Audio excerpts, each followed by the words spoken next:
ঠিক আছে, আজকে ক্লাস 9 এর তোমাদের যে থার্ড চ্যাপ্টার শব্দ গঠন, উপসর্গ, প্রত্যয়, অনুসর্গ ইত্যাদি দিয়ে একটা চ্যাপ্টার আছে। ওই চ্যাপ্টারটা তোমরা ব্যাকরণ বইটা হাতের কাছে নাও, খাতা কলম নিবে, একটু টুকে রাখবে, কাজে দিবে।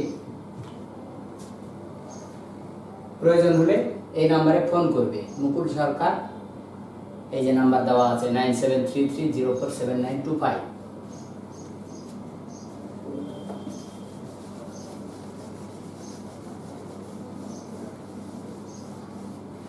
আমাদের যে বাংলা ভাষা তার আপাতত দুটো দিক, একটা হচ্ছে ব্যাকরণের দিক, একটা সাহিত্যের দিক। ছাত্রছাত্রীদের কাছে ব্যাকরণের দিকটা একটু খটখটে লাগে, কিন্তু একটু যদি মনোযোগী হও তাহলে এই জিনিসগুলো কিন্তু খুব সহজ। এর আগে আমরা ধ্বনি পড়েছি, তারপরে সন্ধি পড়েছি, ধ্বনির ভাগ, স্বর, ব্যঞ্জন সবাই তোমরা জানো। এবার ব্যাকরণের যে অংশগুলো তার মধ্যে কি কি পড়ে, ধ্বনি আছে অবশ্যই, তারপরে শব্দ, তারপরে শব্দের গঠন, বাক্যতত্ত্ব, শব্দার্থ তত্ত্ব, মানে শব্দের অর্থ নিয়ে আলোচনা করা যায়। এবার আমরা যদি ভাষাটাকে ভালো করে বুঝতে চাই তাহলে ব্যাকরণ দরকার। আর ব্যাকরণের মানে হচ্ছে শব্দটা কিভাবে গঠন হলো, তার অর্থ কি, এগুলো যদি না বুঝি তাহলে কিন্তু আমরা ভাষাটাকে সঠিকভাবে জানি এ কথা বলা যাবে না। ধরো যে সাহিত্য একটা মাছের মতো যদি আমরা কল্পনা করি, একটা সুন্দর মাছ, তার কিন্তু পাখনা আছে, উচ্চ পাখনা, পৃষ্ঠ পাখনা, কানকো, নাক, চোখ সব আছে, এগুলো দিয়ে সম্পূর্ণ একটা মাছ। এইরকম বাংলা ভাষা তার হচ্ছে ব্যাকরণের দিক, শব্দ, পদ, উপসর্গ, অনুসর্গ, সন্ধি, সমাস, কারক ইত্যাদি নিয়ে কিন্তু বাংলা ভাষাটা। এই জিনিসগুলো আমাদের ধীরে ধীরে সব জানতে হবে। আমরা ধরি শব্দ,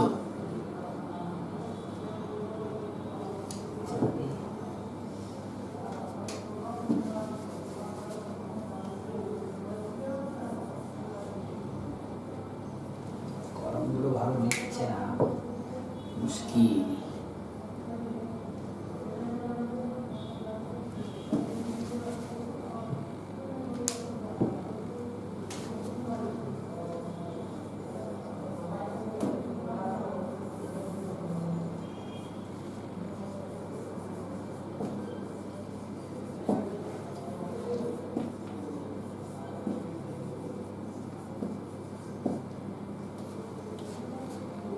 শব্দ কাকে বলে তোমরা নিশ্চয়ই জানো, যে কতগুলি বর্ণ পাশাপাশি বসে অর্থ প্রকাশ করবে, এটাকে বলা হয় শব্দ। আমরা যে টোটাল শব্দগুলো দেখি সেই শব্দগুলো দুই রকমের। একটা হচ্ছে নাম পদ, মানে হচ্ছে বিশেষ্য, বিশেষণ, সর্বনাম, অব্যয়, এই যে 5টি পদ, এই পদগুলোকে বলা হবে নাম পদ। আর যে সকল পদের দ্বারা কাজ বোঝাবে, ইংরেজিতে বললে action of words are called verb, তাহলে কাজ যে বোঝাবে যে পদগুলো, সেই পদগুলোকে আমরা ক্রিয়াপদ বলি। এবার নাম পদ, এগুলো দিয়ে কিছু শব্দ আছে আমাদের যে শব্দ ভাণ্ডার, আবার ক্রিয়াপদ দিয়ে কিছু শব্দ আছে। উপসর্গ, সমাস, সন্ধি ইত্যাদি দিয়ে নামপদও কিছু শব্দ গঠন করা যাবে। আবার ক্রিয়াপদের যে মূল শব্দ, ক্রিয়ার যে মূল অংশ, সেটাকে বলা হবে ধাতু। ক্রিয়ার যে মূল অংশ মানে হচ্ছে সবকিছু বাদ দিয়ে যে ক্রিয়ার অংশটুকু থাকবে সেটা হচ্ছে ধাতু। যেমন কর, খা, হ্যাঁ, বস, এগুলো যে শব্দগুলো, এগুলো দিয়ে খা, খা, কর, বস, এগুলো বোঝাচ্ছে ক্রিয়াপদ। এগুলো দিয়ে আমরা অনেকগুলো শব্দ তৈরি করতে পারি। এই মূল অংশ ধরো যে কর, এবার করবে, করছে, করব, করছিলাম, করতো, কতগুলো শব্দ হলো। খা, খা দিয়ে যাবো, খাবো, খাচ্ছি, খেয়েছিলাম, বস দিয়ে বস, হ্যাঁ, তারপরে হচ্ছে বসবে, বসছি, বসো, সবকিছু হবে। তো ক্রিয়াপদের যে মূল অংশ সেগুলোকে বলা হবে ধাতু। এবার আমরা যে শব্দের গঠন, কি কি ভাবে আমরা শব্দ গঠন করতে পারি।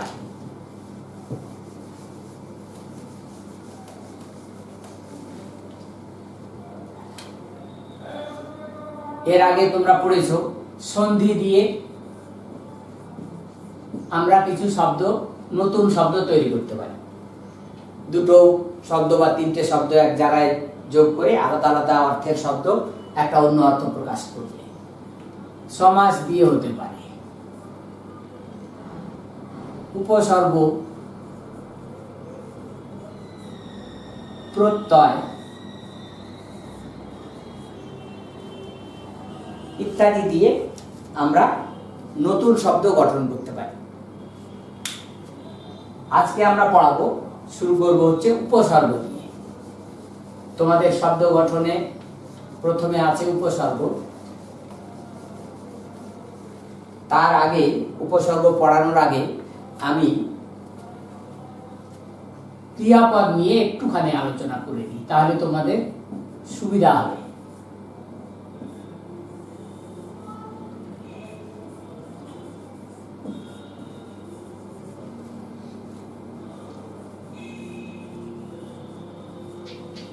আমরা যে ক্রিয়াপদগুলো পাই, ভাষায় ব্যবহার হয়, সেগুলো হচ্ছে মূলত প্রথমে দুই রকমের। একটা হচ্ছে মৌলিক, এর আগে যে আমি বললাম কর, খা, বস, এর সঙ্গে অন্য কিছু যুক্ত করা নাই। একদম মৌলিক শব্দ কাকে বলে আমরা জানি, বা মৌলিক পদার্থ যাকে ভাঙা আর যায় না। যেমন হচ্ছে কর, দেখ ইত্যাদি। এগুলো দিয়ে আমরা নতুন নতুন শব্দ করতে পারবো। এই মৌলিক শব্দগুলো হচ্ছে, এগুলোকে বলা হয় ধাতু, আগেই আমি বলেছি। আর কিছু শব্দ আছে আমরা তৈরি করতে পারি, এগুলো দিয়ে তৈরি করব। এই সাধিত শব্দগুলো আবার কি কি?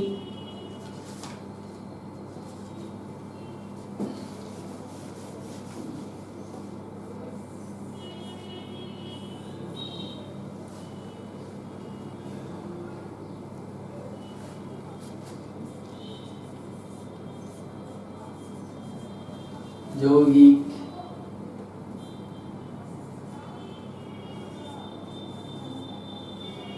রূঢ়,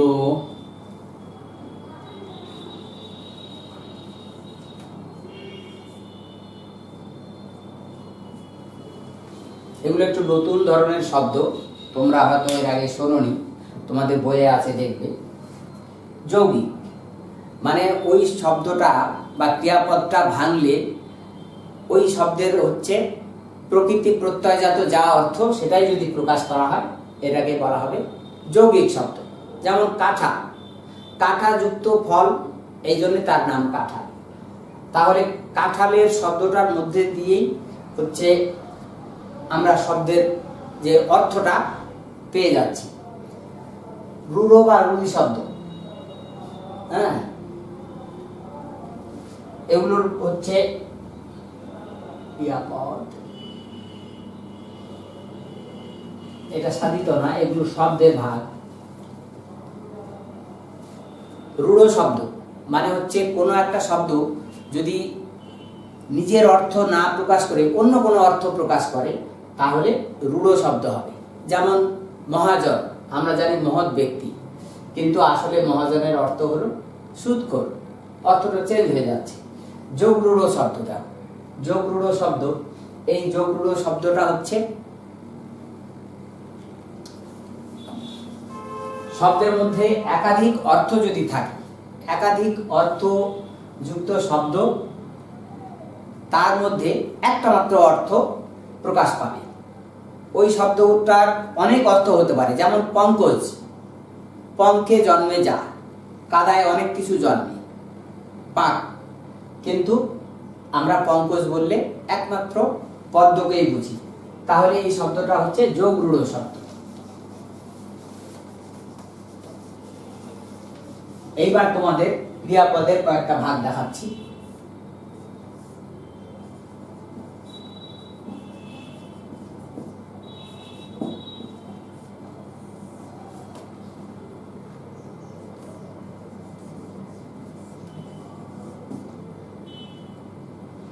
নিযন্ত বা এটাকে বলা হয় প্রযোজক।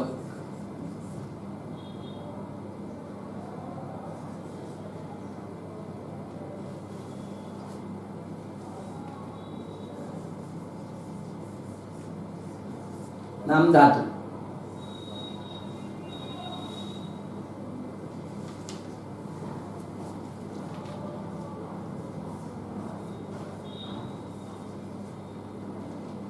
ধনাত্মক ক্রিয়া বা ধাতু। প্রযোজক, এখানে একটা অর্থ দেখো, প্রযোজনা করে যে, অর্থাৎ এই কাজটা কর্তা সরাসরি করবে না, অন্য কাউকে দিয়ে কাজটা করাবে। এইরকম যদি ক্রিয়াপদ হয় তাহলে সেটাকে বলা হয় প্রযোজক ক্রিয়া। যেমন মা ছেলেকে খাওয়াচ্ছেন, এখানে দুটো পদ আছে, একটা হচ্ছে মা, একটা ছেলে। মা হচ্ছে কর্তা, ছেলে হচ্ছে কর্ম। এবার কর্তার কাজটা করার কথা, কিন্তু এখানে কাজটা করছে কর্ম, মানে হচ্ছে ছেলে। তাহলে এই কাজটা, টোটাল কাজটা প্রযোজনা করছে মা, এটা হচ্ছে প্রযোজক ক্রিয়া। এবার এর আবার দুটো অংশ আছে, একটা হচ্ছে প্রযোজক, একটা হচ্ছে প্রযোজ্য। যাকে দিয়ে কাজটা করানো হচ্ছে সে হচ্ছে প্রযোজ্য কর্তা, হ্যাঁ, আর যে কাজটা করছে সে হচ্ছে প্রযোজক কর্তা। তাহলে ক্রিয়ার ক্ষেত্রেও তাই হবে, যে মা ছেলেকে খাওয়াচ্ছেন, এই খাওয়াচ্ছেন শব্দটা হচ্ছে প্রযোজক। ক্রিয়াপদের একটুখানি ভাগগুলো তোমরা পড়ে নিবে। সংযোগমূলক ক্রিয়া, মৌলিক যেটা বললাম, সংযোগমূলক ক্রিয়া একটা আছে, সেটা হচ্ছে দুটো পাশাপাশি ক্রিয়া যদি বসে থাকে এক জায়গায় তাহলে সংযোগমূলক হবে।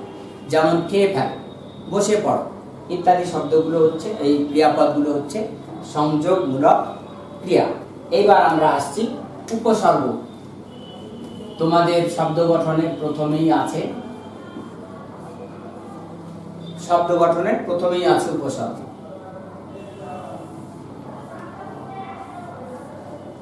উপসর্গ কাকে বলে?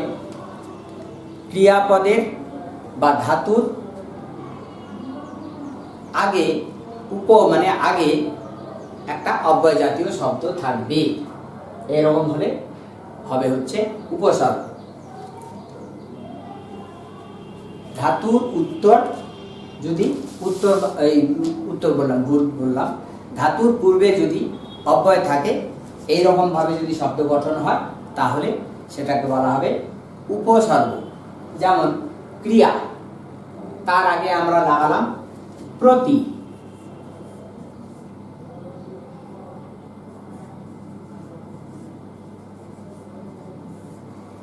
এই যে ক্রিয়ার আগে এটা লাগালাম প্রতিক্রিয়া,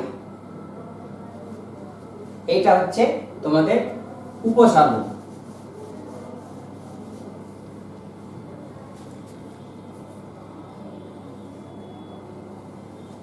উপসর্গ হচ্ছে তিন রকমের, একটা সংস্কৃত,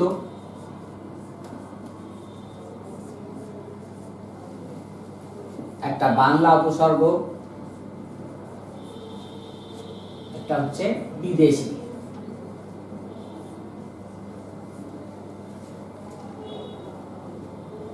হলো উপসর্গগুলো আমাদের যে ব্যবহার করি আমরা বাংলায়, সেগুলো হচ্ছে তিন রকমের।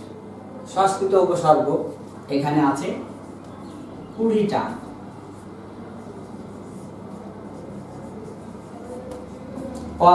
প্রপরা, অপসময় ইত্যাদি তোমাদের বইয়ে যে লিস্ট আছে সেই 20টা উপসর্গ একটু দেখে নেবে।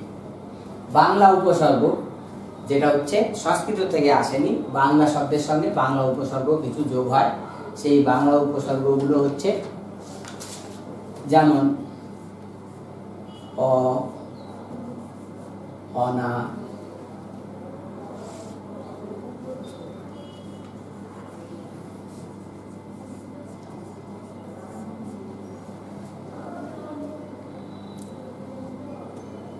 এই শব্দগুলো দেখো। অনাবৃষ্টি, অনাসৃষ্টি, হ্যাঁ। আবার হচ্ছে অকাজ কুকাজ আমরা বলি। তারপরে সুসময়, আজানুলম্বিত, আপাদমস্তক, হ্যাঁ, আজীবন ইত্যাদি যে শব্দগুলো, এগুলো হচ্ছে বাংলা উপসর্গ। বিদেশি কিছু উপসর্গ আছে, সেগুলো কি কি আমরা জানি। হাফ, এগুলো ইংরেজি আমরা ব্যবহার করি। হাফ হাতা, ফুল হাতা, হাফ পাঞ্জাবি, ফুল পাঞ্জাবি। তারপরে দেখো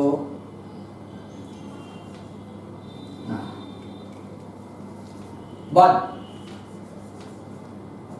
বদ অভ্যাস, বদবু, খুশ, খাস, খুশ মেজাজ, খাস কামরা।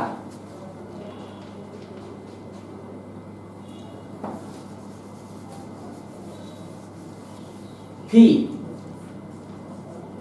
ফি বছর মানে প্রত্যেক বছর। এই শব্দগুলো তোমাদের বইয়ে বেশি বেশি করে লিস্ট আছে, এই উপসর্গগুলো পড়বে। এবং ধরো যে সংস্কৃত উপসর্গ 10-15টা লিখে দিলে, 10টা যদি পারি আরো 10টা কিন্তু আমরা এমনি পারি।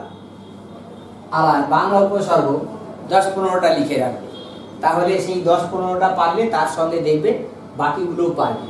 বিদেশি উপসর্গ খুব বেশি নেই, যে কয়টা আছে এই 15 থেকে 20টা, সব একটা দুটো করে উদাহরণ তোমরা করে রাখবে। এবার আমরা আসছি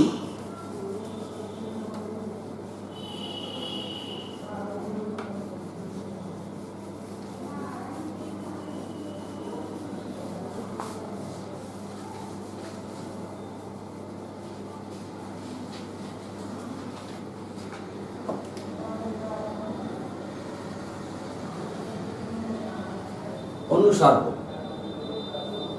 অনুসর্গ শব্দটার সঙ্গেই মানে অর্থটা আছে। উপ মানে আগে, অনু মানে পরে।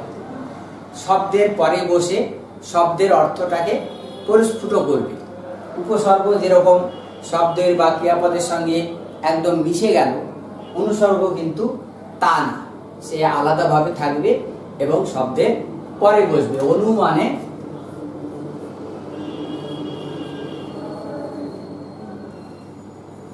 পশ্চাৎ, পেছনে, হ্যাঁ। আবার পরেও অর্থ হবে। অনুসর্গগুলো কি কি একটু দেখে নাও।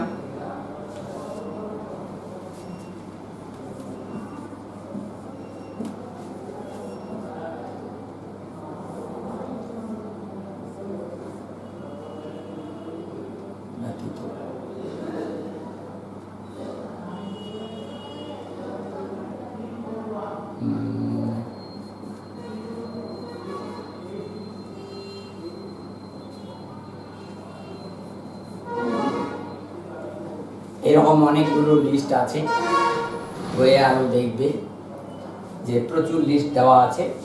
ওই অনুসর্গগুলো একটু পড়বে। যেরকম মাছ ছাড়া আমার ভাত ভালো লাগে না, হ্যাঁ, ব্যতীত আর ছাড়া, এটা সাধু ভাষা, একই অর্থ হবে। বিনা, এটাও হচ্ছে এই একই ধরনের অর্থ। পরে, জন্যে, মতো ইত্যাদি সবগুলো হচ্ছে অনুসর্গ। এগুলো দেখো শব্দের সঙ্গে মিশে যাচ্ছে না, আলাদা আলাদা থাকছে। এর আগে উপসর্গগুলো যেরকম মিশে গেল, যেমন সং দিয়ে দিলাম,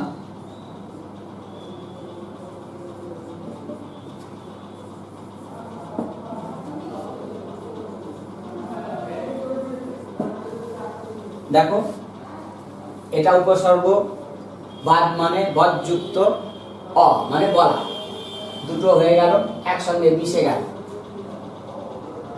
তাহলে উপসর্গগুলো শব্দের সঙ্গে মিশে যাচ্ছে, কিন্তু অনুসর্গগুলো মিশে যাচ্ছে না। যেমন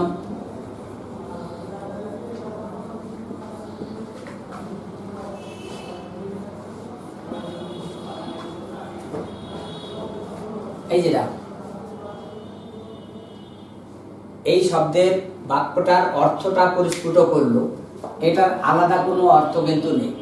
এই আমার জন্য, এই গোটা বাক্যটাতে এই জন্যটাকে যদি আমি আলাদা নিয়ে আসি তাহলে কোনো অর্থ পাবে না, কিন্তু বাক্যের মধ্যে বসে বাক্যটাকে পরিস্ফুট করছে, এটা হচ্ছে অনুসর্গ।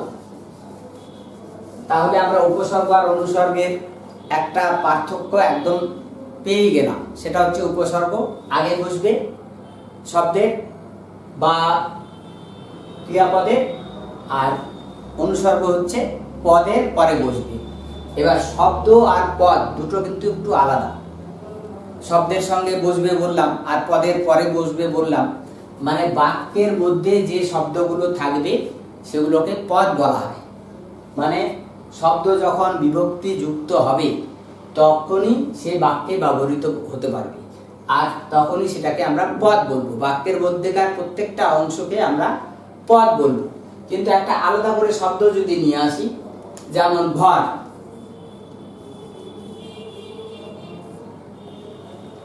এটা কিন্তু পদ নয়। আবার যদি আমরা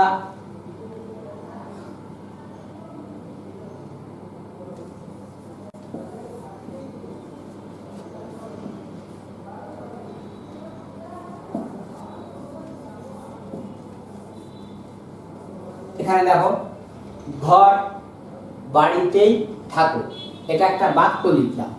এবার এই বাক্যে তিনটে পদ আছে, আবার প্রত্যেকটাকে আলাদা করে যদি রাখি তাহলে সেগুলো কিন্তু শব্দ হয়ে যাবে। তাহলে পদ আর শব্দের পার্থক্যটা একটু বুঝলে, যে শব্দ যখন বিভক্তি যুক্ত হয়, এবার সবসময় বিভক্তি আমরা চোখে দেখি না, এতে অ অন্তস্থ এগুলো সবসময় থাকবে তা কিন্তু নয়। যেমন আমি যাব না, এখানে কোনো বিভক্তি দেখতে পাচ্ছ না, কিন্তু দুটো পদ এখানে আছে।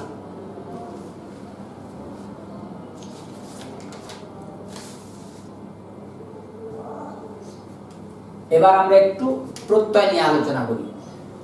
একটু ছুঁয়ে ছুঁয়ে যাচ্ছি, তোমরা বাড়িতে একটু পড়বে, কারণ হচ্ছে একদিনে গোটা ক্লাসটা হবে না, তো ওই জন্য আমি একটু ছুঁয়ে দিচ্ছি, তোমরা কিন্তু সেই জিনিসগুলো পড়বে। প্রত্যয়,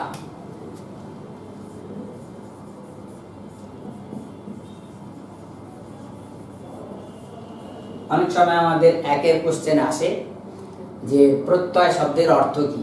প্রত্যয় শব্দের অর্থ হচ্ছে বিশ্বাস। সাগরে যে অগ্নি থাকে কল্পনা সে নয়, তোমায় দেখে অবিশ্বাসী হয়েছে প্রত্যয়। তো বিদ্যাসাগর সম্পর্কে কবিতাটা।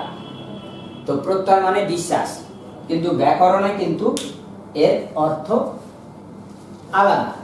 বাংলা ব্যাকরণে প্রত্যয়ের একটা নির্দিষ্ট সংজ্ঞা আছে। সংজ্ঞাটা কি? যে সকল বর্ণ বা বর্ণগুচ্ছ শব্দ বা পদের পরে বসে নতুন শব্দ গঠন করে তাকে বলা হয় প্রত্যয়। বুঝতে পেরেছ? মানে শব্দ আর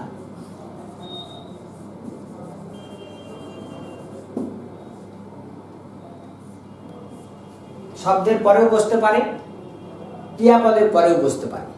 আমি আগেই বলেছি শব্দ দুই রকমের। এইখানে হচ্ছে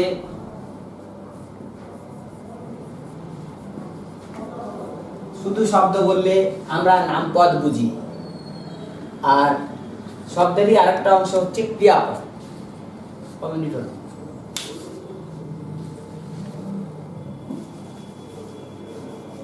তাহলে সংজ্ঞাটা আমি আবার বলছি, যে সকল বর্ণ বা বর্ণগুচ্ছ শব্দের বা ক্রিয়াপদের পরে বসে নতুন শব্দ বা ক্রিয়াপদ গঠন করে তাকে প্রত্যয় বলে।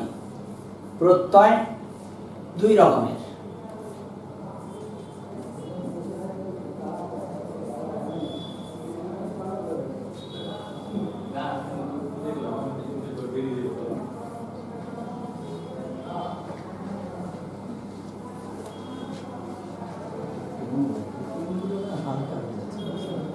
কৃত প্রত্যয় শব্দটা শুনেই তোমরা বুঝতে পারছো যে ক্রিয়াপদের সঙ্গে এই প্রত্যয়টা যুক্ত হবে।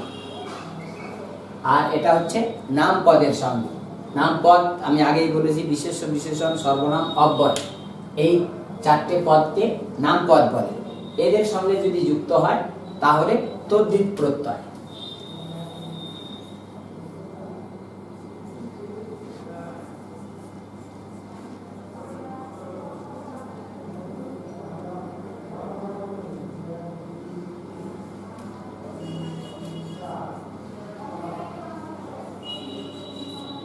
এগুলো সংস্কৃতে আলাদা আলাদা শব্দ বলে। এটা গমযুক্ত অনট, এমনি অন লিখলেই হবে। চলযুক্ত সানচ না বলে চলযুক্ত মান, চলমান, এগুলো হচ্ছে ক্রিয়াপদের সঙ্গে যুক্ত হলো, এগুলো হচ্ছে কৃত প্রত্যয়। আর এখানে দেখো তদ্ধিত প্রত্যয়। লাঠি, লাঠি শব্দটা নিশ্চয়ই ক্রিয়াপদ নয়, এটা হচ্ছে বিশেষ্য পদ।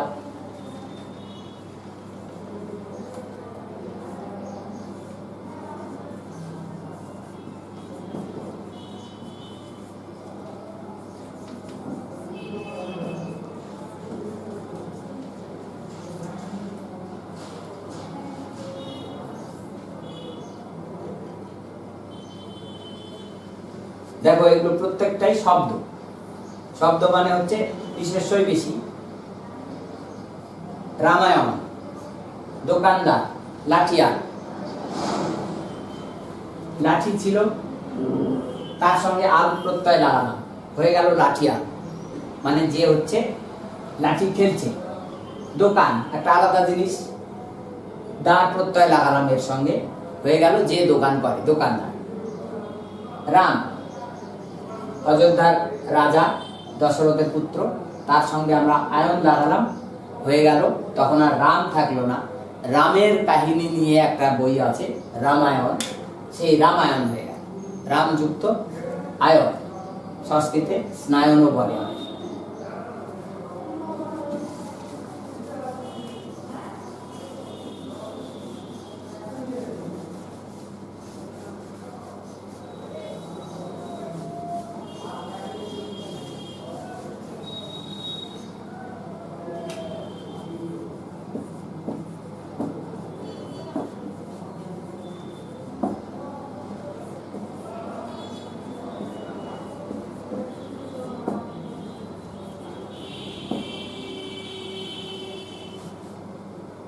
এই দুটো জিনিস একটু দেখো। কৃদন্ত শব্দ মানে হচ্ছে কৃত প্রত্যয় যুক্ত শব্দকে আমরা কৃদন্ত শব্দ বলছি। মানে কৃত প্রত্যয় যুক্ত করে যে সকল শব্দ তৈরি হলো সবগুলোকেই আমরা কৃদন্ত শব্দ বলব। আর তদ্ধিত প্রত্যয় যুক্ত করে যে সকল শব্দ হলো সেগুলোকে আমরা তদ্ধিতান্ত শব্দ বলব। তাহলে প্রত্যয় যেহেতু দুই রকমের, কৃত প্রত্যয়, সেই কৃত প্রত্যয় দিয়ে যে শব্দ তৈরি হবে সেগুলো হচ্ছে কৃদান্ত শব্দ, আর তদ্ধিত প্রত্যয় দিয়ে যে শব্দ তৈরি হবে সেগুলো হচ্ছে তদ্ধিতান্ত শব্দ। এবার আমাদের আলাদা আলাদা লিস্ট পড়তে হবে যে কৃত প্রত্যয়, সেগুলো আবার ভাগ আছে। তিন রকমের কৃত প্রত্যয় আছে। একটা হচ্ছে সংস্কৃত, বাংলা আর বিদেশি। বিদেশি মানে অনেক দেশের, সেগুলো যুক্ত থাকবে। একইভাবে উপসর্গ এই তদ্ধিত প্রত্যয়ের ক্ষেত্রেও একই ধরনের হবে। আমরা আলাদা আলাদা সংস্কৃত আর বাংলা আলাদা আলাদা আমরা করতে পারব।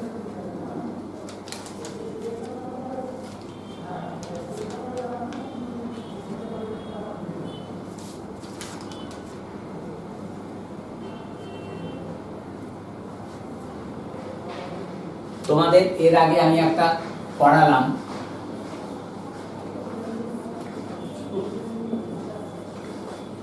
ধন্যাত্মক ক্রিয়া। এটা উদাহরণটা দেওয়া হয়নি, ঠিক আছে? ধ্বনি অবলম্বন করে যা হবে, যেমন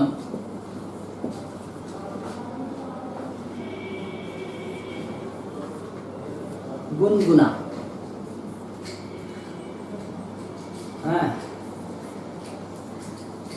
ঝন ঝনা। দেখো দুটো দুটো শব্দ দিয়ে এই শব্দগুলো তৈরি হচ্ছে, এটাকে বলা হবে ধন্যাত্মক ক্রিয়া। ঠিক আছে, আজকে এইটুকুই।